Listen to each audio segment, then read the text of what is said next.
సిలువను గూర్చిన వార్త నశించుచున్న వారికి వెర్రితనముగాని, రక్షింపబడుచున్న మనకు దేవుని శక్తి.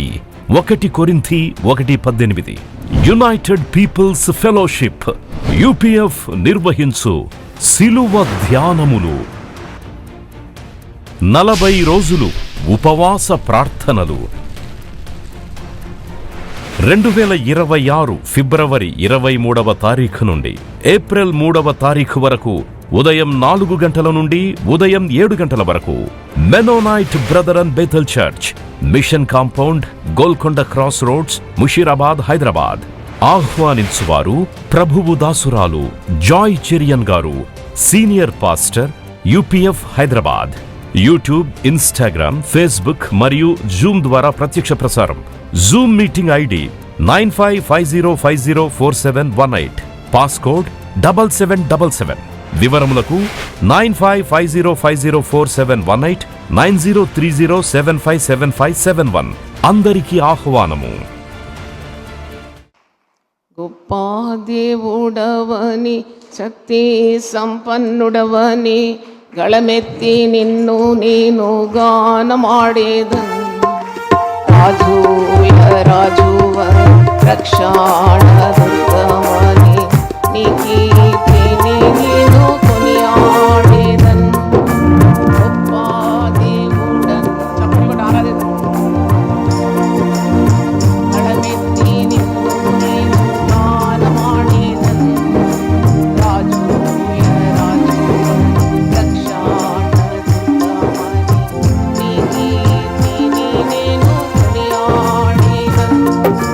హల్లెలూయా నా యేసునాథా, హల్లెలూయా నా ప్రాణనాథా, హల్లెలూయా నా యేసునాథా, హల్లెలూయా నా ప్రాణనాథా. గొప్ప దేవుడవని, శక్తి సంపన్నుడవని, గళమెత్తి నిన్ను నేను గానమాడేదన్. రాజుల రాజువని, రక్షాణదుర్గమని, నీ కీర్తిని నేను కొనియాడేదన్. అద్భుత క్రియలు చేయువాడని, ఆశ్చర్య కార్యాలు చేయగలవని, అద్భుత క్రియలు చేయువాడని, ఆశ్చర్య కార్యాలు చేయగలవని, అద్వితీయుడవని, ఆది సంభూతుడవని, ఆరాధింతును నిత్యము నిన్ను. అద్వితీయుడవని, ఆది సంభూతుడవని, ఆరాధింతును నిత్యము నిన్ను. హల్లెలూయా నా యేసునాథా, హల్లెలూయా నా ప్రాణనాథా, హల్లెలూయా నా యేసునాథా, హల్లెలూయా నా ప్రాణనాథా. గొప్ప దేవుడవని, శక్తి సంపన్నుడవని,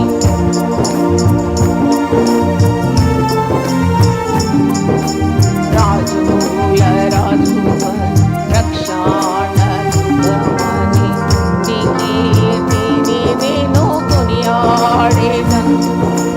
రాజుల రాజువని, రక్షాణదుర్గమని, నీ కీర్తిని నేను కొనియాడేదన్.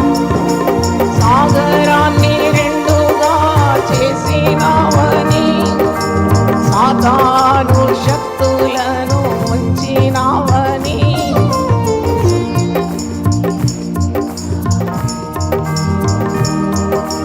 సాతాను శక్తులను ఉంచినావని, సర్వోన్నతుడవని, సర్వసంపన్నుడవని, సాక్షి గీతమునే పాడేదన్.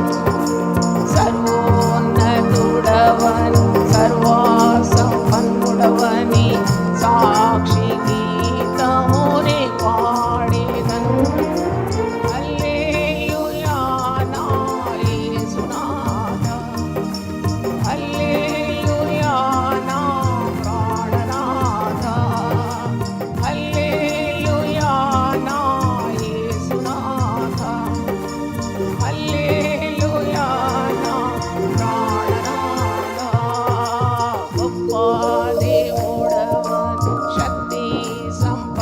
ಬಂದೂಡವನಿ ಗಳಮೆತ್ತಿ ನಿನ್ನು ನೀನು ಗಾನ ಮಾಡಿದನ್ ರಾಜೂಲ ರಾಜುವನಿ ರಕ್ಷಾಣ ದುರ್ಗವನಿ నీ కీర్తిని నేను కొనియాడేదన్ గాలి తుఫానును అణిచినావని సంపూర్ణ శాంతిని ఇచ్చినావని గాలి తుఫానును అణిచినావని సంపూర్ణ శాంతి ఇచ్చినావని శక్తిమంతుడవని శాంతి ప్రదాతవని మహిమ గీతముని పాడేదన్ సంపన్నుడవని శాంతి ప్రదాతవని మహిమ గీతముని పాడేదన్ హల్లెలూయా నా యేసునాథా హల్లెలూయా నా ప్రాణనాథా హల్లెలూయా నా యేసునాథా హల్లెలూయా నా ప్రాణనాథా గొప్ప దేవుడవని శక్తి సంపన్నుడవని గళమెత్తి నిన్ను నేను గాన మాడేదన్ రాజుల రాజు రక్షాణ దుర్గవని నీ కీర్తిని నేను కొనియాడేదన్ రాజుల రాజు రక్షాణ దుర్గవని నీ కీర్తిని నేను కొనియాడేదన్. హల్లెలూయా. ఈరోజు ఒక ప్రత్యేకమైన అంశం మీద మీతో మాట్లాడాలని పరిశుద్ధాత్ముడే నాకు సెలవిచ్చినాడని నేను గమనించినాను. అంత్య దినాల్లో అబద్ధ బోధకులు కోకులలుగా విస్తరిస్తారు, పుట్టగొడుగుల్లాగా పుట్టుకొస్తారు. దేవుని యొక్క శక్తిగల మార్గం, సరళమైన మార్గం నుండి విశ్వాసులను వైదొలగించి సాతానుకు ఎరగా వారిని అప్పగిస్తారు. విశ్వాసులు ఎప్పుడు దేవుని వాక్యానుసారంగా జీవించాలి. వాక్యం అనే పునాది మీద కట్టబడాలి. వాక్యం అనే బండ మీద వారి పాదములు స్థిరముగా ఉండాలి. దేవుని వాక్యము సమృద్ధిగా వారి హృదయంలో ఉన్నప్పుడు వారి పాదములు ఎప్పుడు కూడా జారవు. వాక్యము నీ పాదమునకు దీపం, అది నీ త్రోవకు వెలుగు. వాక్యాన్ని వదిలిపెట్టి వినసొంపు గల మాటలకు, అల్లరితో కూడిన ఆటపాటలకు, కొన్ని జిమ్మికులకు, వాక్యములు లేనివి ఉన్నట్టుగా బోధించే దొంగ అపోస్తలు ఉన్నారు, అబద్ధ ప్రవక్తలు ఉన్నారు, దొంగ కాపరులు ఉన్నారు. నిజమైన కాపరి తన గొర్రెల కొరకు ఏం పెడతాడు? ప్రాణం పెడతాడు, పోషిస్తాడు, పచ్చి మేతనేస్తూ ఉంటాడు. నా గొర్రెలు అన్ని విధాల వర్ధిల్లాలని. ఎంత ప్రయాసమైన, ఎంత భారమైన, ఎంత త్యాగమైన, శరీరంలో అనారోగ్యమైన, తనకున్నదంతా ధార పోయాల్సి వచ్చినా వెనకాడడు. నిజమైన కాపరి, నిజమైన అభిషక్తుడు, దేవుని చేత పంపబడినవాడు, దేవుని చేత ఎన్నుకోబడినవాడు, దేవుని చేత ఏర్పాటైన వాడు అలాగూ అహర్నిశలు సంఘం కొరకు ప్రయాసపడతాడు. ఒక నిజమైన తల్లి, నిజమైన తండ్రి ఏ విధంగా కన్నపిల్లల కొరకు ప్రయాసపడతారో అలాగే మరి కన్న తండ్రి మన దేవుడు తన కుమారుడైన యేసు ప్రభువుని ఇవ్వడానికి వెనక తీయలేదు. మరి మంచి కాపరి యేసు ప్రభు అంటాడు, నేను గొర్రెలకు మంచి కాపరిని. మంచి కాపరి తన గొర్రెల కొరకు ప్రాణము పెడుతున్నాడు. చెప్పడం మాత్రం కాదు, చేసి చూపెట్టినాడు. కాబట్టి ఈ దినాల్లో ప్రతి విశ్వాసి కూడా చాలా జాగ్రత్తగా ఉండాలి. జాగ్రత్తగా ఉండండి, మెలకుగా ఉండండి. మరి ప్రార్థన ఎక్కువగా చేయండి. సాతాను శోధనలో పడిపోకూడదు. మీకు వినసొంపు గల వాక్యము వినడానికి కాదు, మీ బ్రతుకులు సరిదిద్దే వారిని అనుకరించండి. దేవుని వాక్యము ఖండించాలి, బుద్ధి చెప్పాలి, సరిచేయాలి. మీకు పై పూతలు పూయడం కాదు. ఇది రెండంచులు గల ఆత్మ ఖడ్గము. ఇది ఎటువంటి హృదయంలో నుండి కూడా దూసుకొని పోయి ప్రాణాత్మ దేహాలను, కీళ్లను, మూలుగులను కూడా ఛేదించుకుంటూ వెళ్తుంది దేవుని వాక్యం. అట్టి దేవుని వాక్యాన్ని వినడానికి ఎప్పుడు మీ చెవులు అప్పగించాలి. అలాంటి బోధకుల కొరకు ప్రార్థన చేయాలి. నేను ఎప్పుడు బాప్తిస్మ యోహాను గురించి అంటే ఆయనను గురించి ఆలోచిస్తాను. How dare he's to speak out the truth. సత్యం కొరకు నిలబడినాడు యవనస్తుడు. కానీ సత్యం పలికినందుకు, పాపాన్ని ఖండించినందుకు శిరచ్ఛేదనం అయిపోయింది. పర్వాలేదు, శిరచ్ఛేదనమైనా కానీ సత్యాన్ని కప్పకుండా ప్రకటించినాడు. బాప్తిసం ఇచ్చే యోహాను ఆత్మ కావాలని ప్రార్థించాలి. చప్పట్లు కొట్టి దేవుని స్తుతించాలి. అయితే ఈ దినాల్లో ఒక తప్పుడు బోధ ఉంది. దాన్ని హైపర్ గ్రేస్ అంటారు, సూపర్ గ్రేస్ అంటారు. అంటే తెలుగులో అపరిమితమైన దేవుని కృప, పరిమాణాలు లేని అంటే అత్యధికమైన దేవుని కృప. అంటే ఈ మాటలు సరిగ్గానే ఉంది, కానీ ఈ హైపర్ గ్రేస్ అని, సూపర్ గ్రేస్ అని ఆ విధానము పరిశుద్ధ గ్రంథంలో నాకైతే కనబడలేదు. నేను అంతా వెతికినాను. పాపి మారుమనసు పొందుతున్నాడు, పశ్చాత్తాప హృదయంతో దేవుని దగ్గరకు వస్తున్నాడు. యేసుక్రీస్తుని రక్షకునిగా స్వీకరించిన తర్వాత ఆ కృపకు మూలమైన ఆత్మను, ఆ ఆత్మ ద్వారా అతను క్రీస్తులో ఎదుగుతూ ఉన్నాడు, దేవుని చిత్తాన్ని జరిగిస్తున్నాడు. పాపానికి ఈ రక్షింపబడిన విశ్వాసం మీద ప్రభుత్వం లేదు. రక్షణ పొందినప్పుడే యేసు బీజం అతనిలో ప్రవేశించింది. ఆ బీజము వాక్యం ద్వారా ఎదుగుతూ దానికి అంతే ఏంటంటే క్రీస్తు శిరస్సు మట్టుకు ఎదగాలి. ఆత్మ వర్ధిల్లుచున్న ప్రకారం అన్ని విషయంలో ఈ విశ్వాసి ఎదుగుతూ ఉండాలి. పాపము అతన్ని ఆకర్షించలేదు, ఎందుకంటే క్రీస్తు అతనిలో నివసిస్తున్నాడు కాబట్టి. పరిశుద్ధాత్ముడు అతనిలో ఉన్నాడు, అతన్ని కాపాడడానికి, పాపము చేయకుండా నివారించడానికి, పాపంపై ప్రభుత్వం ఇచ్చి సాతాన్ను తన కాళ్ళ క్రింద చితకదొక్కించే శక్తిని పొందుకొని అపవాదిని ఎదిరించడానికి, దేవునికి లోబడి ఉండడానికి, ఒక పరిశుద్ధురాలై ఈ లోకంలో జీవించడానికే దేవుని పిలుపు. అదే దేవుని చిత్తం విశ్వాసి పట్ల. దానికి తగిన వాక్య భాగాలు నేను ఎప్పుడు చదివి మీకు వినిపిస్తూ ఉంటాను. మరొకసారి కావాలంటే చదువుతాను. ఇది పేతురు రాసిన మొదటి పత్రిక 13 నుండి 15 వచనాలు, 16 వచనాలు చదువుతున్నాను. 3 వచనాలు. మొదటి పేతురు మొదటి అధ్యాయం 13 నుండి 16. కాబట్టి మీ మనస్సు అను నడుము కట్టుకొని నిబ్బరమైన బుద్ధి గలవారై యేసుక్రీస్తు ప్రత్యక్షమైనప్పుడు మీకు తేబడు కృప విషయమై సంపూర్ణ నిరీక్షణ కలిగి ఉండుడి.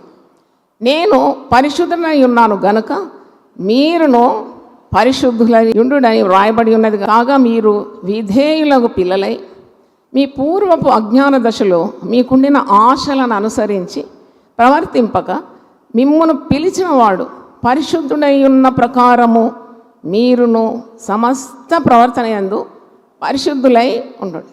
ఎంత క్లియర్గా, మరి ఎంత స్ఫటికంలాగా తేటగా ఉంది దేవుని వాక్యం. కానీ అబద్ధ బోధకులు ఏం ప్రసంగిస్తారంటే, ఇది కృపాకాలం, నీవు ఎట్టి పాపం ఎన్ని మార్లు చేసినా దేవుడు క్షమిస్తాడు. అదే నేను హైపర్ గ్రేస్ గురించి చెప్తున్నాను, వినండి బాగా. ఇప్పుడు ఇది చాలా ర్యాంపెంట్గా పాకిపోతుంది. మంచి కంటే చెడే ఎక్కువ తొందరగా వ్యాపిస్తుంది, గమనించాలి. మంచి ఎప్పుడు మెల్లగా ఎదుగుతుంది, తొందరపాటుతో వ్యాపించేది అది, దాంట్లో సత్యం చాలా మట్టుకు ఉండదు.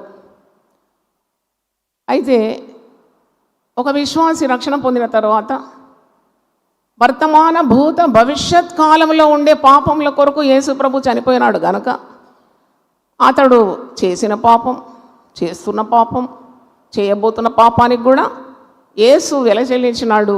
కాబట్టి అతను పాపం చేసినా దేవుడు క్షమిస్తాడు, క్షమించి ఉన్నాడు. ఇది అపరిమితమైన దేవుని కృప, వెల చెల్లించేసినాడు for the past, present and future. కనుక వానికి నిత్యరాజ్యం ఉన్నది, భయపడే అవసరం లేదు అని ఇలాంటి బోధలతో అంటే ఇది వినగోరుకోవడానికి ఎంత సంపుకున్నది. వినేవాడు ఏం పరివర్తన పొందుతాడు? వాడు రక్షణ పొందినాక వానికి ధైర్యం ఎక్కువగా అయిపోతుంది. తిరిగి తిరిగి పాపం చేసి కృప లభిస్తుందని ధైర్యంగా కృపాసనం యొద్దకు వెళ్ళి చేసిన పాపాన్ని ఒప్పుకొనక బుద్ధిపూర్వకంగా మాటి మాటికి పాపం చేస్తూ నాకు కృప లభిస్తుంది, దేవుడు నన్ను క్షమిస్తాడు, ఏది చేసినా చెల్లిపోతుంది, నేను యేసు ప్రభువును అంగీకరించినాను, నేను రక్షణ మార్గంలోనే ఉన్నాను, నేను పడుతూ ఉంటాను లేస్తూ ఉంటాను అంటే అది దేవునికి ప్రీతికరమైన జీవితం కాదు. పైగా శరీరమును దేవుని ఆలయం, పరిశుద్ధాత్మకు నిలయం ఉండాలి. మన పిలిపే పరిశుద్ధులకు పిలిచినాడు. పాపం నుండి అంధకారం నుండి మనల్ని పరిశుద్ధ మార్గంలో పరిశుద్ధ జనముగా చేసినాడు. దీంట్లో అర్థం లేదా? అయితే నువ్వు ఎన్ని మార్లైనా పాపం చేస్తే దేవుడు క్షమిస్తాడంటే ప్రజలను మోసపుర్చు బోధ ఇది. ఆ బోధ చేసేవారు కూడా పడిపోవడానికి అవకాశం ఉంది. తప్పకుండా బోధించిన ప్రకారమే జీవిస్తారు కాబట్టి వారి జీవితంలో రహస్య పాపములు ఎన్నో ఉంటాయి. వాళ్ళని అది కప్పిపుచ్చడానికి ఇలాంటి బోధలు చేస్తూ ఉంటారు. కానీ పరిశుద్ధ గ్రంథంలో ఉన్న మాటలన్నీ కూడా రెండంచులు గల ఆత్మ ఖడ్గమై ఉన్నది. నీకు కావలసిందేది, నీలో నుండి పోవలసిందేది, అది ఒక షార్ప్ ఎడ్జ్డ్ సోడ్, డబుల్ ఎడ్జ్డ్. చెప్పేవాడిని కూడా సరి చేస్తూ ఉంటుంది. మీకు తెలుసా, మేము వాక్యం కొరకు సిద్ధపడుతూ ఉంటే మమ్మల్ని సరి చేస్తూ ఉంటుంది వాక్యం. వినేవాడిని మీరు సరి చేస్తాం. అందుకే రెండంచులు గల ఆత్మ ఖడ్గమేది. No compromise with God's word. అయితే ఈ బోధకు చాలామంది కొట్టుకొని పోతున్నారండి, నరకపాలైపోతున్నారు, కుటుంబాలు విడిపోతుంది, జీవితాలు విచ్ఛిన్నమైపోతుంది, దేవునికి చాలా దూరం అయిపోతున్నారు, మంచి మనస్సాక్షిని కోల్పోతున్నారు, వాళ్ళు వేషధారగా మారిపోతున్నారు. దేవుని వాక్యం అంటే వారికి అసహ్యమైపోతుంది, వారు సొంత చిత్తానికి వైదొలిగిపోతున్నారు. యూదా పత్రికలో మార్గం దప్పిన చుక్కల్లాగా వీరు ప్రవర్తిస్తున్నారు అని. ప్రతిదానికి ఒక ఆర్బిట్ అని ఉంటుందండి, ప్లానెట్స్కు. ఆర్బిట్ తప్పితే వినాశమే. సర్వ భూగోళం కాదు, ఖగోళం కూడా వినాశనమే. మార్గం తప్పిన చుక్కలు అన్నిటికీ ఒక రూట్ పెట్టినాడు దేవుడు. ఆది అపోస్తులు ప్రార్థనయందు, వాక్యమందు, అపోస్తుల బోధయందు, రొట్టె విరిష్టియందు ఎడతెగక ఉండినారంట. అది వారికి ఆధ్యాత్మికమైన క్రమశిక్షణ. వారికి మాత్రం కాదు, ఈ నేటి వరకు ఆ క్రమశిక్షణ కలిగి ఉండాలి. ఒక యవనస్తురాలు నా దగ్గరకు వచ్చింది, చాలా ఏడుస్తుంది, చాలా అంటే చాలా ఏడుస్తుంది. పెళ్ళయ్యి 5-6 నెలలే అయిందంట. ఇంకా నువ్వు జీవితంలోకి ఇంకా పూర్తిగా రాలేదు, ఇంకా ఎన్నో ఉంటాయి కష్టాలు సంసార జీవితంలో, ఇప్పుడే ఎందుకు ఇంత ఏడుస్తున్నావు అని అడిగిన. లేదమ్మా, నేను పెళ్లి చేసుకున్నప్పుడు నా భర్త పరమ పరిశుద్ధుడమ్మ, మంచి ప్రవర్తన గల వ్యక్తి. పెళ్ళి అయిన తర్వాత ఈ హైపర్ గ్రేస్, సూపర్ గ్రేస్ అనే బోధ విన్నాడు. ఆ భక్తుడు అదే చెప్తాడు ఎప్పుడు, నువ్వేం చేసినా చెల్లిపోతుంది, దేవుడు క్షమిస్తాడు, యేసు రక్తం ప్రతి పాపం నుండి విడిపిస్తుంది. నువ్వు పాపం చేసినా పర్వాలేదు, నీకు ఒక్క భార్య ఉన్న పర్వాలేదు, 2 భార్యలు ఉన్న పర్వాలేదు, 3 ఉన్న పర్వాలేదు, ఇట్లా మాట్లాడతాడంట. ఎందుకంటే ఆయనకు అంతమంది ఉండొచ్చు. మరి అలా చెప్పాలంటే హృదయం నిండిన దాన్ని బట్టి ఏం పలుకుతుంది నోరు. అయితే ఈ బోధలు విని మంచి భర్త, నన్ను ఎంతో మిక్కటంగా ప్రేమించిన భర్త ఇప్పుడు మార్గం వదిలిపోయినాడు. ఇప్పుడు 5 రూంపుడు కత్తెలు పెట్టుకున్నాడు. నాకు ఆయనతో కాపురం చేయడం అస్సలు ఇష్టం కావడం లేదమ్మా. నేను డైవర్స్ కొరకు అప్లై చేసినాను. చూడండి, దేవుని వాక్యము వెల్లడి అవుతున్నప్పుడు కట్టబడుతుందా, విడిపోతుందా? జీవితాలు కట్టబడాలన్నా విడిపోవాలన్నా? కట్టబడాలి కదా. మరి ఈ కుటుంబం ఎందుకు విడిపోయింది? ఎందుకంటే అక్కడ అక్రమము ప్రవేశించింది. దేవుని వాక్యము పరిశుద్ధమైంది, క్రమము ప్రవేశించాలి ప్రతి కుటుంబంలో, ప్రతి వ్యక్తిలో. ఈ అక్రమం ఎలా ప్రవేశించింది? ఎందుకంటే అది అబద్ధ బోధ, దేవుని వాక్యానికి విరుద్ధమైన బోధ. అందుకే మరి దేవుని వాక్యానికి అనుగుణంగా ఉండే బోధలే మీరు వినాలి. దేవుని వాక్యానుసారంగా లేదంటే ఆ బోధన మీరు తృణీకరించాలి. బెరయ సంఘస్థులట పౌలు శీలలు బోధ విన్న తర్వాత అలాగ ఉన్నదో లేదో అని వాక్యాన్ని ఏం చేసినారు? తరచి చూసినారంట. చూడండి, you have to screen, you have to read thoroughly whether what you are hearing is according to God's will. అయితే ఇలాంటి బోధకులకు నరకమే, బోధను అనుకరించిన వారికి కూడా నరకమే. ఎందుకంటే ఈ బోధలు పాపాన్ని ఖండించదు, పాపాన్ని ప్రోత్సహిస్తుంది. It will encourage sin. ఏం కాదు, చెల్లిపోతుంది, దేవుడు క్షమిస్తాడు. కానీ పరిశుద్ధ గ్రంథంలో నేను ఈరోజు కూడా చాలా వెతికినాను, ఎక్కడైనా సపోర్టింగ్ స్టేట్మెంట్ ఉందంటే ఎక్కడా లేదు. దేవుని వాక్యం ఖచ్చితంగా ఉంది, కాంప్రమైజింగ్గా లేదు. పాపి తన పాపాన్ని ఒప్పుకుంటున్నాడు, పశ్చాత్తాపమైన హృదయంతో దేవుని సన్నిధానానికి వస్తున్నాడు, మారు మనస్సు పొందుతున్నాడు, రక్షకునిగా దేవుని యేసుప్రభుని స్వీకరించిన తర్వాత ఈ నూతన మార్గంలోకి వస్తున్నాడు, ప్రాచీన స్వభావాన్ని వదిలిపెడుతున్నాడు, క్రొత్త స్వభావాన్ని ధరించుకుంటున్నాడు, బాప్తిసం తీసుకుంటున్నాడు. మరి క్రైస్తవ జీవితం ఒక మాధుర్యాన్ని అనుభవిస్తున్నాడు, కష్టమైన నష్టమైన దేవుని వాక్యం అనుసారంగా జీవిస్తున్నాడు, నిత్యరాజ్యానికి తను తాను సిద్ధపరచుకుంటున్నాడు. ఇదే క్రమం పరిశుద్ధ గ్రంథంలో ఉంది, దీనికి భిన్నంగా ఏ బోధ లేదు. అయితే వాక్యంలో చూసినప్పుడు పౌలు భక్తుడు హెబ్రీయులకు రాస్తూ ఒక మాట, దేవుని సన్నిధానానికి చేరేవారు ఏ విధంగా పరిశుద్ధతను పాటించాలి, కడగబడిన హృదయాలు అంటున్నాడు, ప్రోక్షింపబడిన హృదయాలతో దేవుని సన్నిధికి మీరు చేరాలి. అంటే నిత్యము పరిశుద్ధపరచబడుతూ ఉండాలి. Need a constant cleansing. ఈ లోకము మాలిన్యంతో నిండింది, దీంట్లో అడుగులు వేస్తూ నువ్వు దినమంతా మరి గడుపుతావు. తిరిగి నీవు ప్రభు సన్నిధికి వచ్చినప్పుడు ప్రభు సహాయం కోరాలి. అందుకొరకే ఆ వాక్యం ఉన్నది కదా, హెబ్రీ పత్రిక 4వ అధ్యాయంలో ఆ వాక్యము ఎంత ఆదరణకరంగా ఉంది. 16వ వచనంలో, గనుక మనము కనికరింపబడి సమయోచితమైన సహాయము కొరకు కృప పొందినట్లు ధైర్యముతో కృపాసనము యొద్దకు చేరదాం. We need the grace of God. కృప లేనిది మనం లేం. మనము రక్షింపబడింది కేవలము దేవుని కృప ద్వారానే. మనం ప్రార్థన చేస్తూ ఉండగా మన బలహీనతలను ఒప్పుకొని ఆయన సన్నిధిలో మనము చేసిన ప్రార్థనకు తప్పకుండా జవాబు లభిస్తుంది. You become strong in your spiritual life by prayer, by the word of God. అంటే ఎప్పుడు పడిపోతున్నావు, ఎప్పుడు లేస్తున్నావు, మళ్ళా పడుతున్నావు, మళ్ళా లేస్తున్నావు. మన తల్లిదండ్రులు మనకు ఆహారం ఇచ్చి మనల్ని పెంచే విధానము మీరు గమనిస్తే, మనం ఎదగడం వారికి ఇష్టం, మనం పడడం వారికి ఇష్టం లేదు. వాళ్ళు గోరు ముద్దలు తినిపించి వాని మైల్ స్టోన్స్ అన్నీ చూసి వాడిని కాళ్ళు చక్కగుంది, చేతులు చాలా చక్కగుంది, వాడు శక్తి పుంజుకుంటున్నాడు, ఇప్పుడు నడక నడుస్తున్నాడు, వాడు ఎగురుతున్నాడు, దుంకుతున్నాడు, వాని పనులు వాడు చేసుకుంటున్నాడంటే తండ్రికి తల్లికి ఏం కలుగుతుందండి? సంతోషం కలుగుతుంది. వాడు ఎదగడం లేదు, వాడు పుట్టినట్టే ఉన్నాడు, వాడు కుప్పగూలి ఉన్నాడు, వాని కాలు చేతులు బంజేవు, ఎప్పుడు బలహీనుడే, వానికి ఒక మనిషి కావాలంటే ఆ తల్లిదండ్రులకు ఎంత బరువుగా మారిపోతాడు. ఆత్మీయ జీవితంలో కూడా ఇది మనము సాదృశ్యంగా మీరు ఎంచుకోవాలి. అంటే దినదినము దేవుని కృప పొందుతూ నీవు ఎదుగుతూ ఉండాలి. ఎంత మట్టుకు ఎదగాలి అంటే వాక్యంలో పౌలు భక్తుడు అంటాడు, క్రీస్తు శిరస్సు మట్టుకు ఎదుగుతూ ఉండాలి. Every day you have to be very particular that you grow. ఆ ఎదుగుదల కావాలి. ఆటిస్టిక్ పిల్లలు ఉన్నారు, పాపం తల్లి 9 మాసాలు మోస్తుంది, కంటది. కన్న తర్వాత వీనికి మాటలు వస్తలేవు, పీలుస్తే పలుకుతలేడంటే అనుమానం వచ్చి డాక్టర్ దగ్గర తీసుకుపోతే నీ బిడ్డకి ఏముందంటారు? ఆటిజం ఉంది. అప్పుడు సంతోషం కలుగుతుందా, దుఃఖం కలుగుతుందా? చాలా దుఃఖం. నాకు ఒక మిత్రురాలు ఉంది, 3 పిల్లలు, 3 బాయ్స్, చాలా రిచ్ సంపన్న కుటుంబం. 3 పిల్లలు కూడా ఆటిస్టిక్ పిల్లలు. ఒకడు ఆ మూలకుంటాడు, ఇంకో మూలకుంటాడు, ఇంకో మూలకుంటాడు. మంచి కాస్ట్లీ డ్రెస్సు, టై అంతా వేస్తారు పైకి, కానీ ఏ మైల్ స్టోన్ సరిగా లేదు.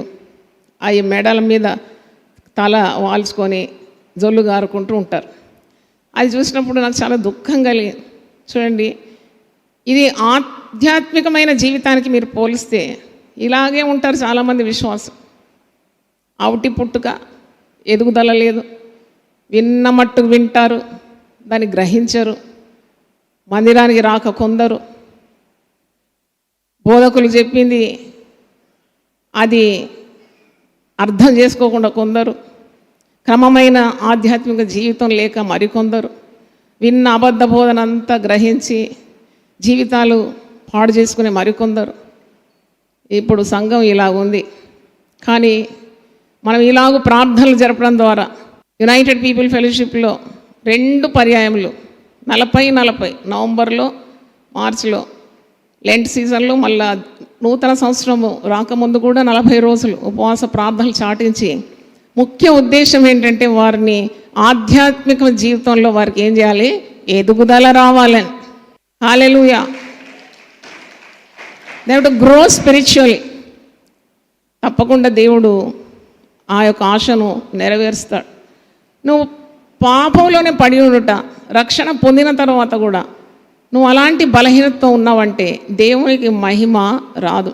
నిన్ను చూసి అన్యజనులు అవుతారు, హేళన చేస్తారు. వీడు భక్తుడంట, వీడు చాలా మాటలు పెద్దగా ప్రగల్భాలు పలుకుతాడు, కానీ జీవితంలో వానికి ఏ మాదిరి లేదు.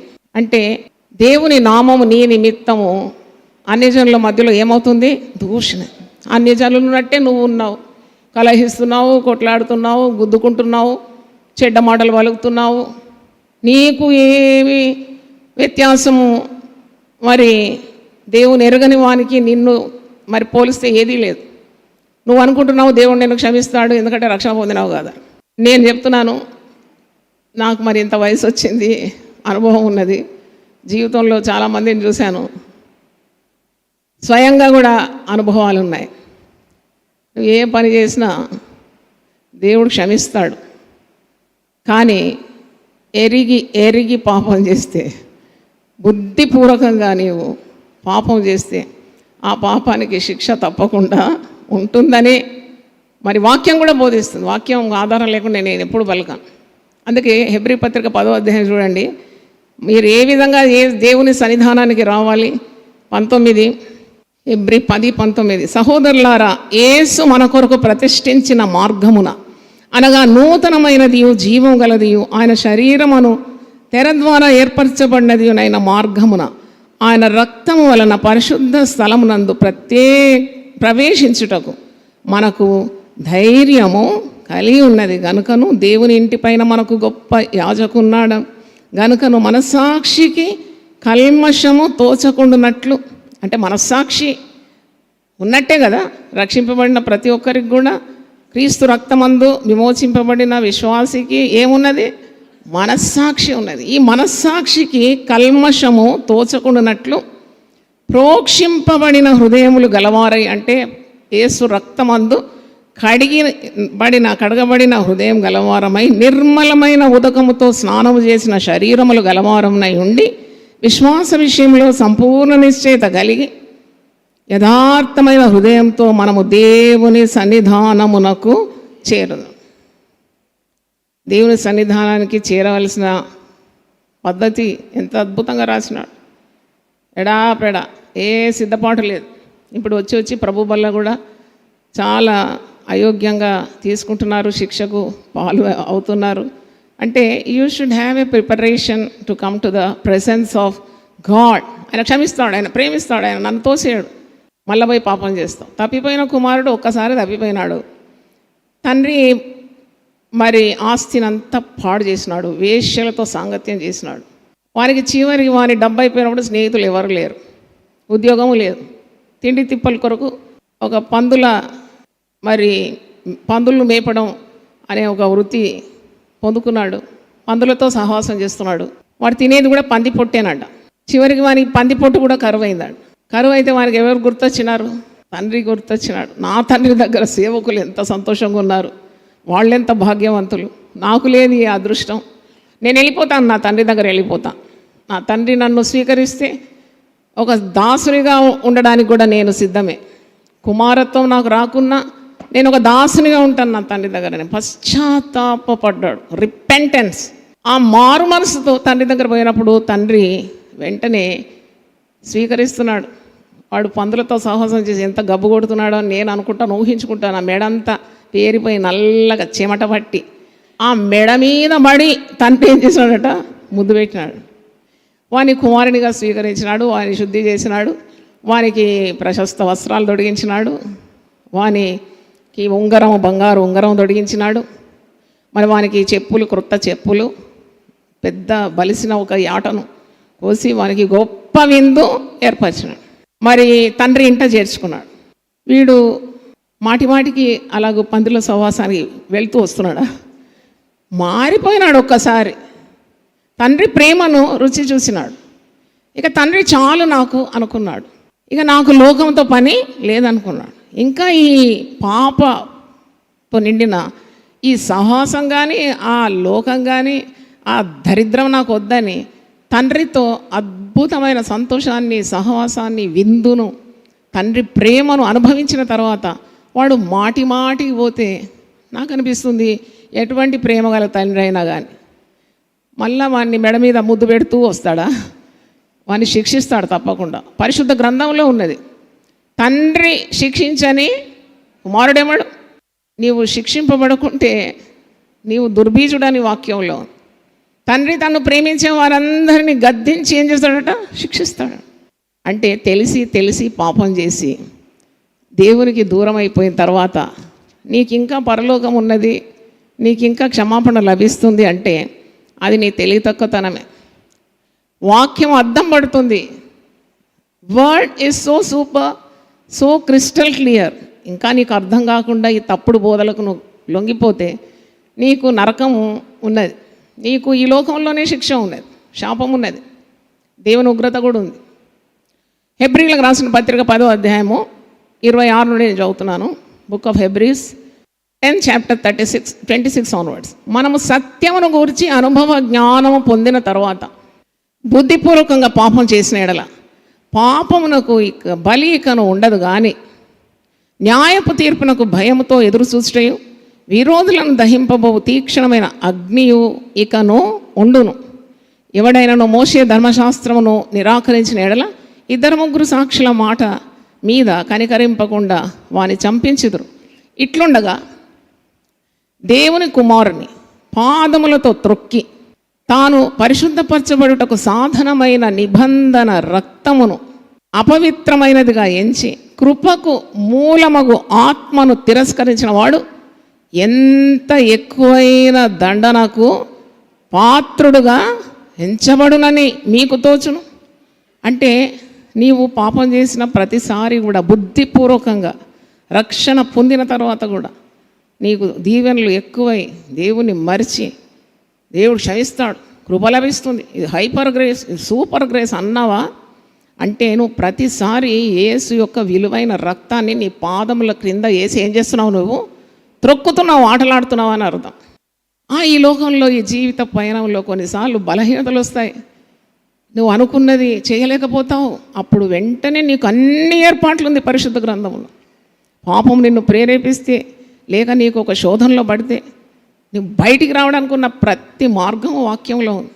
వెంటనే నువ్వు ప్రార్థన చేసి ఎంత విలువైన రక్తాన్ని నా కొరకు ధారపోసినావు, విలువ పెట్టి నేను కొనబడినాను, నా దేహము పరిశుద్ధాత్మకు నిలయం, ఇది పాపానికి సాతానుకు నిలయం కాదు, నేను యేసు రక్తమందు కడగబడిన వ్యక్తిని, ఆ రక్తాన్ని నేను చౌకగా ఎంచాను, కృపకు మూలమగు ఆత్మను నేను గౌరవించాలి, ఆ క్రీస్తు పరిశుద్ధ రక్తాన్ని నా కాళ్ళతో త్రొక్కను, మాటి మాటికి నేను బహాటముగా యేసును సిలువ వేయను అని ఉంది. హెబ్రీ పత్రిక 6వ అధ్యాయం చూడండి, 4వ వచనం. హెబ్రూస్ 6:4.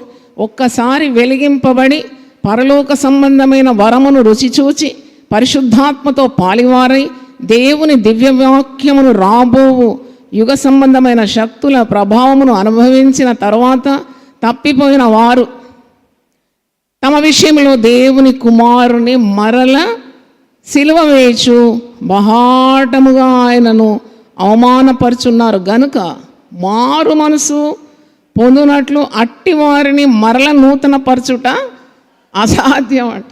అసాధ్యం. ఎందుకంటే వాత వేయబడిన మనస్సాక్షి గలవారైపోయినారు.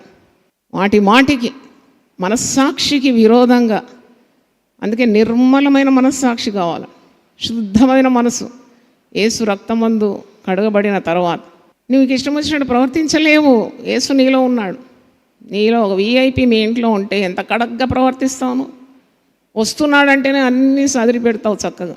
ఆయన నీలో ఉన్నాడంటే నువ్వు ఎంత క్రమ పద్ధతిలో జీవించాలి. అంటే ప్రతిసారి నువ్వు పాపం చేస్తున్నప్పుడు యేసును మళ్ళా సిలువకేసి కొడుతున్నావు, బహాటముగా ఆయనను సిలువ వేస్తున్నాడు అంట. పేతురు ఏమంటున్నాడో చూద్దాం. పేతురు పత్రిక 1 పేతురు. ఇక్కడ కూడా చక్కని కార్యం పేతురు చెప్తున్నాడు. 2 పేతురు 2వ అధ్యాయము 19వ వచనం చదువుతున్నాను. దొంగ భక్తులు అనేకులు, అబద్ధ ప్రవక్తలు, వాళ్ళు తామే భ్రష్టత్వం దాసులై ఉండి అట్టి వారికి మేము స్వాతంత్రం ఇస్తానని అబద్ధ ప్రమాణాలు చేస్తారని ఇక్కడ చూడండి 19వ వచనం. ఒకటి దేని వలన జయింపబడునో దానికి దాసుడగును కదా.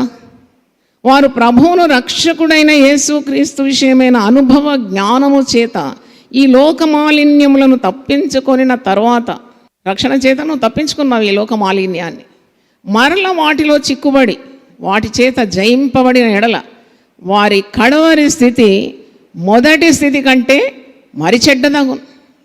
ఇలాంటి వాళ్ళని నేనైతే చాలామంది చూసినాను.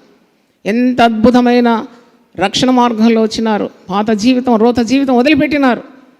రక్షణ అనుభవిస్తూ సంతోషంగా ఉన్నారు, నెమ్మదిగా ఉన్నారు. అప్పుడే ఈ అబద్ధ బోధలు వారి చెవిలో పడ్డాయి. ఇక వారు మార్గం తప్పిన చుక్కల్లాగా అయిపోయినారు. పాపం చేస్తే చెల్లిపోతుంది, దేవుడు నన్ను క్షమిస్తాడు, కృపాసనం దగ్గర వెళ్తాను అంటే బుద్ధిపూర్వకంగా తెలుసుకొని ఎరిగి, ఒక పాట ఉంది, ఎరిగి ఎరిగి నే చెడిపోతీని, దిక్కులేని వాడనేనైతిని, ఎరిగి ఎరిగి నే చెడిపోతీని, యేసుని గాయము రేపితిని, చక్కా చేసి నా నేత్రాంబు తెరచి గ్రక్కున నిన్ను చూడరే, చక్కా చేసి నా నేత్రాలు తెరచి గ్రక్కున నిన్ను చూడరే. ప్రభు యేసు నా రక్షక, నొసగు కన్నులు నాకు నిరతము నీకు. ప్రభు యేసు నా రక్షక, నొసగు కన్నులు నాకు నిరతము నీకు. చూడండి, ఎరిగి ఎరిగి పాపం చేస్తే నీ మీద నీకు నియంత్రణ లేదు. పరిశుద్ధాత్మను దుఃఖపరుస్తూ ఉంటే పరిశుద్ధాత్ముడు మరి పావురానికి 2 రెక్కలు ఎలా వాలినాడో అలాగే రెక్కలు కట్టుకొని వెళ్ళిపోతాడని మా తండ్రి చెప్పేది. నీవు ఈ లోక మాలిన్యంలో మరీ మరీ చిక్కబడి వాటి చేత జయింపబడిన ఎడల నీ కడవరి స్థితి నీ మొదటి స్థితి కంటే చెడ్డదైపోతుందట. వారు నీతి మార్గమును అనుభవపూర్వకంగా తెలుసుకొని తమకు అప్పగింపబడిన పరిశుద్ధమైన ఆజ్ఞ నుండి తొలగిపోవుట కంటే ఆ మార్గము అనుభవపూర్వకంగా తెలియక ఉండుటే వారికి మేలు. పెద్ద ఘాటైన స్టేట్మెంట్ ఇది. నీవు పాపము నుండి, అంధకారం నుండి, నీవు చీకటి నుండి ఈ వెలుగులోకి వచ్చినావు. నడిపించినాడు దేవుడు నిన్ను. ప్రభు తన రక్తం ఇచ్చి సంపాదించుకున్న తర్వాత మాటి మాటికి జారిపోతావా? ఓ తల్లి బిడ్డను ఎత్తుకుంది, ఆ బిడ్డ మాటి మాటికి జారిపోతే ఒక్కటేస్తుంది కదా, సగం కోసం. మరి దేవుడు ఊరుకుంటాడా? ఇక్కడ ఈ మార్గంలో నువ్వు వచ్చేదానికంటే, మాటి మాటికి నువ్వు పడుతూ లేస్తున్న దానికంటే ఈ మార్గం రాకుండా ఉండటమే నీకు మేలై ఉంది. ఎందుకంటే నీవు చేసే ప్రతిదానికి, ఎరిగి ఎరిగి తెలిసి తెలిసి చేసే ప్రతిదానికి శిక్ష ఉన్నది. నువ్వు పశ్చాత్తాపంతో తెలియక చేసిన పాపానికి నివారణ ఉంది యేసు రక్తం. పౌలు అంటాడు, నేను తెలియక అవివేకినై చేస్తే నీ పాపం, ఇప్పుడైతే నేను దేవుని కృపచేత రక్షణ పొంది దేవుని చిత్తాన్ని నెరవేరుస్తున్నాను. ఇంత మంచి మాట, కృపచేతనే అంటున్నాడు. అవును, నేను ఏమై ఉన్నానో కేవలము దేవుని కృప. ఎందుకంటే ప్రతిసారి పాపం ప్రేరేపిస్తుంటే అది నా వల్ల కావడం లేదు, కానీ నేను కృపను పొందుకొని పాపం మీద ప్రభుత్వాన్ని చేస్తున్నాను. అందుకే రోమీలకు రాస్తూ రోమా 16:20 అంటాడు, సమాధానకర్తకు దేవుడు సాతానును మీ కాళ్ళ క్రింద శీఘ్రంగా ఏం చేస్తాడు? చీతిక దొరికిస్తాడు. ఏం చేయాలండి? పాపం అండి, ఏదో పడిపోయినానండి, అంతా అలకగా తీసుకుంటావా? ఈ శరీరాన్ని ఎవడైనా పాడు చేస్తే వాడిని దేవుడు పాడు చేస్తాడని వాక్యంలో. తర్వాత ఇంకో మాట ఉంది, శరీరంతో చేసే కార్యాలు అది మంచిదైనా చెడదైనా న్యాయపీఠం ఎదుట నువ్వు నిలబడి లెక్క అప్పచెప్పాలట. ఇక్కడ పేతురు అంటున్నాడు, ఇలాంటి వారు అసలు ఈ మార్గానికి రాకుంటే మేలయ్యేది అని చెప్తున్నాడు. అంటూ 22వ వచనంలో కుక్క తన వాంతికి తిరిగినట్టు కడగబడిన పంది బురదలో దొరలటకు మళ్ళినట్టును అను నిజమైన సామెత చొప్పున వీరికి సంభవించు. ఎవడైనను క్రీస్తునందున్న ఎడల వాడు నూతన సృష్టి, పాతవి గతించెను, సమస్తము క్రొత్తవాయను అని వాక్యంలో మనం చూస్తున్నాం. అంటే ఆ నూతన సృష్టిగా నువ్వు మారిన తర్వాత, పాత జీవితాన్ని నువ్వు త్యజించిన తర్వాత మరీ ఆ పాపపు జోలికి వెళ్తే నీకు కృప పొందుతుందనే అపోహ అది నిన్ను సర్వనాశనం చేసేస్తుంది. గలతీ పత్రిక 6వ అధ్యాయం రండి. పౌలు మాటల్లో మనం జ్ఞాపకం చేసుకోవాలి. ఒకటి ఏంటంటే, పౌలు అంటాడు, నేను ఎప్పుడు మరి బలహీనుడనో నేను అప్పుడు బలవంతుడని. ఎందుకంటే నేను బలహీనుడనే పాపంలో నిలవడం లేదు, నేను వెంటనే కృప కోరుకుంటున్నాను. నేను మరీ పాపం చేస్తున్నాను, పాపంలోనే పడి ఉన్నాను, పాపంలోనే నా తల్లి నన్ను గర్భం ధరించింది కాబట్టి ఇక పాపంలోనే నిలిచి ఉంటానని ఎక్కడ రాయలేదు. నేను బలహీనతలో దేవుని శక్తిని వేడుకుంటాను. ఆ పాపాన్ని కానీ ఆ సాతానుకు అనుకూలంగా ఉండడం కానీ దాన్ని అధిగమించిన శక్తిని నేను పరిశుద్ధాత్మ ద్వారా పొందుకుంటున్నాను. బలహీనుడైనప్పుడే నేను క్రీస్తు యొక్క శక్తిని అనుభవిస్తున్నాను. ఎంత మంచి మాట! క్రీస్తు శక్తి నా బలహీనత యందు ఏమవుతుంది? సంపూర్ణమవుతుంది అన్నట్టు. నేను మానవుని కదా, నేను పాపం చేస్తూ ఉంటాను, పడుతూ ఉంటాను, లేస్తుంటాను, లేనే లేదు. అందుకే ఎట్టి శ్రమలకైనా నిలబడడానికి శక్తిని పుంజుకున్నాడు. పాపం జోలికి పోలేదు పౌలు. ఆయన పాపం చేసినట్టు ఎక్కడ మీకు కనబడదు. తెస్సలోనికలు రాస్తూ, అంటే దాని తర్వాత ఇది చదువుతాను, ఒక మాట నాకు జ్ఞాపకం వస్తుంది. తెస్సలోనిక పత్రిక ఒకసారి తీయండి. 4వ అధ్యాయంలో అసలు దేవుని చిత్తం ఏంటి విశ్వాసి పట్ల ఎంత స్పష్టంగా పౌలు రాసిన పత్రిక. 2 Thessalonians 4th chapter 3rd verse. మీరు పరిశుద్ధులగుటే అనగా మీరు జారత్వమునకు దూరంగా ఉండుటే దేవుని చిత్తం.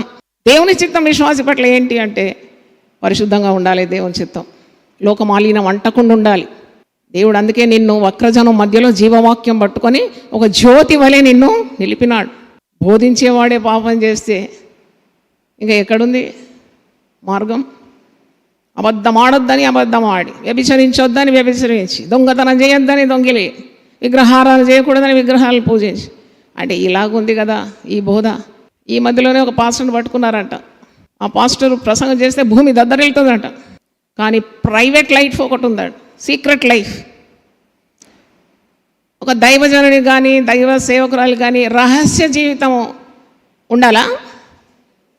పరస్యంగా దేవుడు నేను వాడుకుంటే నీకెందుకు రహస్య జీవితం? నీకు రహస్య జీవితం అనేది ఉండదు. Your life should be an open book. తెరచిన పుస్తకంలాగా ఉండాలి. నువ్వు నాతో ఏకీపోయిన చప్పట్లు కొట్టి దేవుని స్తుతించు. ఎందుకు ఈ దాగుడు మూతలు? Why do you play hide and seek? ఇది సత్యం కాదా? నీ చేతిలో ఉండేది నువ్వు ప్రకటించేది సత్యం కాదా? నువ్వు అనుకరించేది సత్యమైన దేవుడు కాదా? ఆయన పేరే ఏంటి? గట్టిగా చెప్పండి. ఆయన పేరే సత్యం. నీలో వంకర బుద్ధి ఎలాగుంటుంది? అందుకే పౌలు రాస్తున్నాడు 1 దశలోని 4వ అధ్యాయం 3వ వచనం, మీరు పరిశుద్ధులగుటయే అనగా మీరు జారత్వమునకు దూరంగా ఉండుటయే దేవుని చిత్తం. ఈ పాస్టర్ సంగతి నేను చెప్పినాను కదా, వాడు భార్య ఉన్నది, పిల్లలు ఉన్నారనుకుంటా. అయితే ఒక యవనస్తురాలు మంచిగా సెంట్రల్ గవర్నమెంట్ ఉద్యోగం ఉంది, మంచి జీతం వస్తుందని ఆ పిల్ల మీద కన్నేసినాడు. సీక్రెట్ లైఫ్ ఆమెతో ఉంది. కానీ రహస్యమైనది ఏది కూడా బయలుపరచబడక ఉండదు. నిప్పును బట్టతో కప్పినట్టు అన్నమాట. పాపం కూడా నిప్పు లాంటిది, నిజం కూడా నిప్పు లాంటిది. నువ్వు బట్టతో ఆ పాపాన్ని కప్పిన పొగ జూరుకుంటూ బయటికి వచ్చేస్తుంది. అయితే రహస్య జీవితం జీవిస్తున్నాడు. కొన్ని నెలలు దాటి ఆమె జీవితం అంతా తెచ్చి ఈయన చేతిలో పెడతాడు. ఇంకా బాగుంది కదా, ఈజీ మనీ. పాపము దాగదండి. ప్రతి పాపాన్ని దేవుడు బయటికి తీసుకొస్తాడు. You cannot play with God, you cannot play with sin, you cannot play with fire.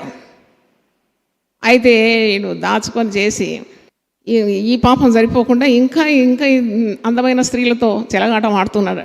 అప్పుడు ఈమె చూసి ఈమె గర్భవతి అయింది. గర్భవతి అయింది పెళ్ళి లేకుండా. ఈ కార్యాలు చూసిన తర్వాత ఆమెలో పుట్టుకొచ్చింది రోషం. నన్ను మోసం చేస్తావా, నిన్ను నేను వదిలేదే లేదు. ఇప్పుడు యూట్యూబ్లో అంతా వైరల్ అండి అది. వాని ఇంటి గడపలో కూర్చున్నది అన్నమాట. మళ్ళీ చూస్తే వీళ్ళు క్రైస్తవులు. దేవుని నామానికి ఘనతన దూషణ అనేది, దూషణ పాలైపోయినా. అందుకే నెవర్ ప్లే విత్ సిన్. పాపంతో చెలగాటం ఆడకూడదు, అది నీకు చేదు ఫలాన్ని ఇస్తుంది. సామెతల గ్రంథంలో ఉంది, పాపము చాలా తీపిగా ఉంటుందంట. ఆ పండు ఎంత రమ్యంగా ఉందని అనుకుందంట అవ్వ. ఆదికాండం 3వ అధ్యాయంలో ఉంది. అరే చూడముచ్చటగా ఉంది, రమ్యంగా ఉంది. శోధనలో పడిపోయింది. గలతీ 6:8 నుండి చూడండి. ఏలగనగా తన శరీరేచ్ఛలను బట్టి విత్తువాడు తన శరీరము నుండి క్షయమును పంట కోయును, ఆత్మను బట్టి విత్తువాడు ఆత్మ నుండి నిత్య జీవమును పంట కోయును. అందుకే 6వ అధ్యాయము 7వ వచనంలో చూడండి, మోసపోకుడి. పలకండి ఆ మాట, మోసపోకుడి, దేవుడు వెక్కిరింపబడడు. మనుష్యుడు ఏది విత్తునో ఆ పంటనే కోయను. నా మాట ముగిస్తాను. అందరూ ఒకసారి లేచి నిలబడండి. ప్రభువా నీ పరిశుద్ధ నామమునకు స్తోత్రం.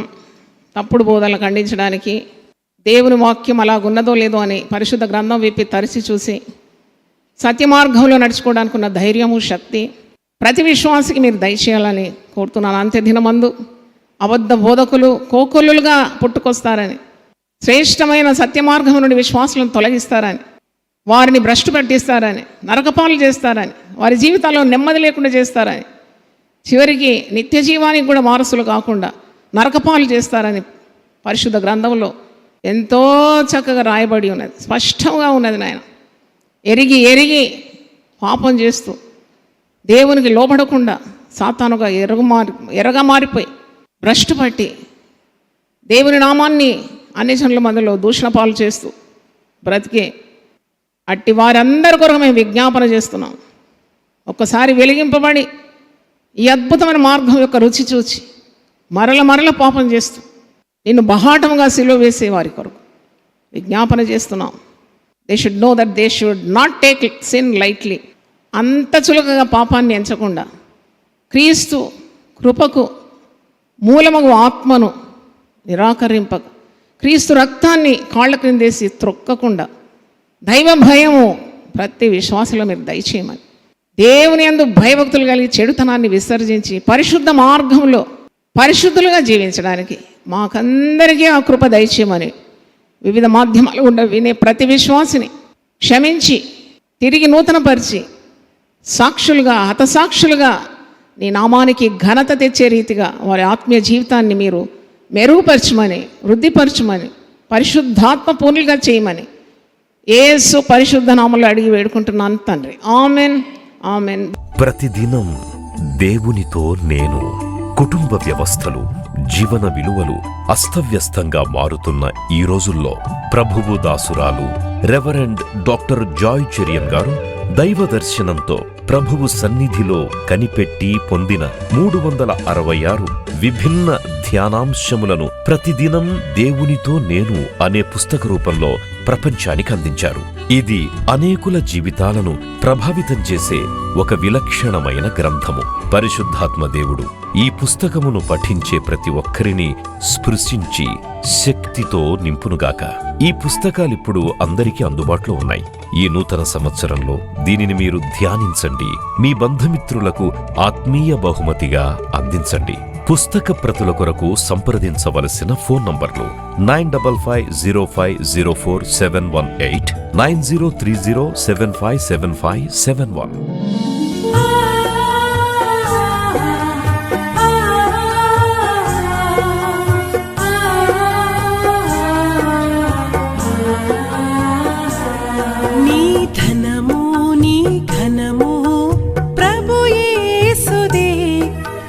దశమా భాగమునీయ వెనుదీతువా. నీ ధనము నీ ఘనము ప్రభు యేసుదే, నీ దశమా భాగమునీయ వెనుదీతువా. ధరలోన ధనధాన్యములనీయగా కరు